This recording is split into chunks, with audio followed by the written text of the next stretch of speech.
నమస్కారం. ఈరోజు మనం ఇంగ్లీష్లో పరిచయాలు ఎలా చేసుకోవాలో చూద్దాం. ముఖ్యంగా బేసిక్స్ అన్నమాట. అవును. అంటే ఇంగ్లీష్ మాట్లాడటం మొదలు పెట్టాలంటే ఇది చాలా ముఖ్యం కదా, మనల్ని మనం పరిచయం చేసుకోవడం. కరెక్ట్. మొదటి స్టెప్ అదే. మన పేరు ఎలా చెప్పాలి, ఎదుటి వాళ్ల పేరు ఎలా అడగాలి, ఇవి రెండు. అవునవును. ముందు మన పేరు చెప్పడం చూద్దాం.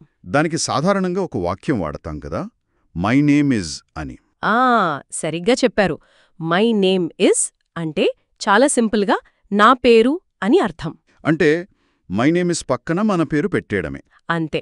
ఉదాహరణకి మీ పేరు తేజ అనుకోండి, అప్పుడు మై నేమ్ ఇస్ తేజ అంటారు. ఓ సరే, అంటే నా పేరు తేజ అని. అవును.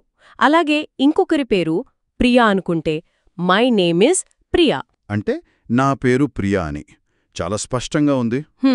ఇది పేరు చెప్పడానికి వాడే పద్ధతి. చాలా స్టాండర్డ్ ఇది. బావుంది. సరే, ఇప్పుడు మన పేరు చెప్పడం ఓకే.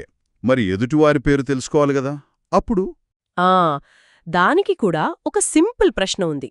అదే what's your name. What's your name?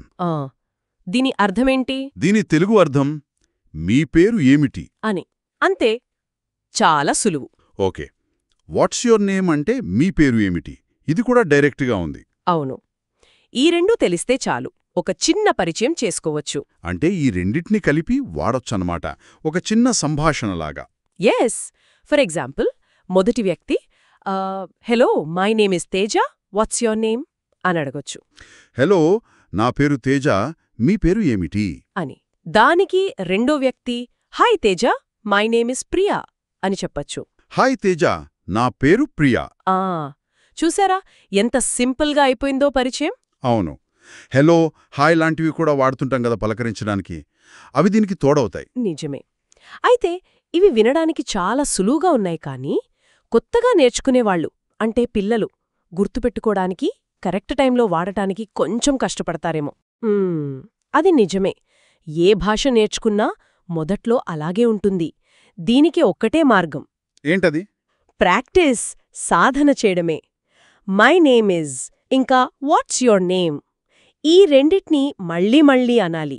అంటే ఊరికే మనసులో అనుకోవడం కాదు, బయటకు చెప్పాలి. అవును, బయటకు చెప్పాలి.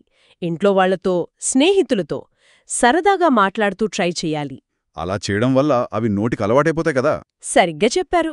బాగా అలవాటైతే ఆ తర్వాత ఎవరితోనైనా ఇంగ్లీష్లో మాట్లాడాల్సొచ్చినప్పుడు తడబడకుండా కాన్ఫిడెంట్గా చెప్పేయచ్చు. నిజమే, ఆ ధైర్యం వస్తోంది ప్రాక్టీస్ చేస్తే. ముఖ్యంగా ఈ బేసిక్స్ గట్టిగా ఉంటే ఆ పైన ఇంక నేర్చుకోవడం కూడా సులువవుతుంది. ఇది ఫస్ట్ స్టెప్ లాంటిది. కాబట్టి మనం ఈరోజు చూసినవి రెండు విషయాలు. మై నేమ్ ఈజ్ అని మన పేరు చెప్పడం. అవును. మరియు వాట్స్ యోర్ నేమ్ అని ఎదుటివారి పేరు అడగడం. ఈ రెండు ఇంగ్లీష్ పరిచయాలకు పునాది లాంటివి. వీటిని బాగా ప్రాక్టీస్ చెయ్యాలి. సరే, బాగా ప్రాక్టీస్ చేయాలి. ఎంత సింపుల్గా అనిపించినా వీటితోనే కదా పెద్ద పెద్ద సంభాషణలు మొదలయ్యేది. వీటిని దాటకుండా ముందుకు వెళ్లడం కష్టం. కాబట్టి ప్రాక్టీస్ చేయడం మర్చిపోకండి.